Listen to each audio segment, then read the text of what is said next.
السلام علیکم دوستو، امید ہے آپ سب خیریت سے ہوں گے۔ اگر آپ ہمارے چینل پر نئے ہیں تو چینل کو سبسکرائب کر دیں تاکہ اسلامی کتابوں کی تمام ویڈیوز آپ تک پہنچتی رہیں۔ ہم پڑھ رہے ہیں صحیح بخاری کی حدیث، ہمارا ٹاپک ہے علم کا بیان، اور آج ہم پڑھ رہے ہیں حدیث نمبر 66۔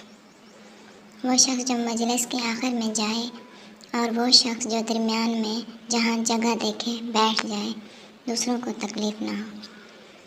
اسماعیل نے بیان کیا، کہا ان سے مالک نے اسحاق بن عبداللہ بن ابی طلحہ کے واسطے سے ذکر کیا، بے شک ابو مرہ مولا عقیل بن ابی طالب نے انہیں ابو واقد لیثی نے خبر دی۔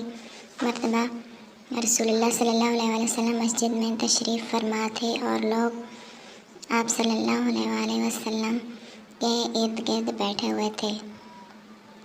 3 آدمی وہاں آئے، ان میں سے ایک رسول اللہ صلی اللہ علیہ وسلم کے سامنے پہنچ گئے اور ایک واپس چلا گیا۔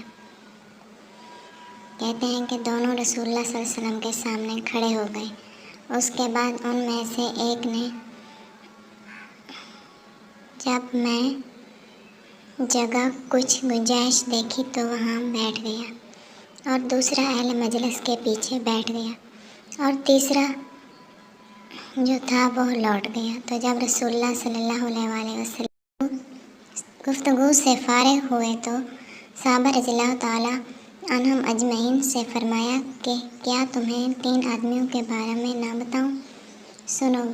ان میں سے ایک نے اللہ سے پناہ چاہی، اللہ نے اسے پناہ دی، اور دوسرے کو شرم آئی تو اللہ بھی اس سے شرمایا، اسے بھی بخش دیا، اور تیسرے شخص نے منہ موڑ لیا، اللہ نے بھی اس سے منہ موڑ لیا۔ آج کی ہماری یہ ویڈیو یہاں پر ختم ہوئی۔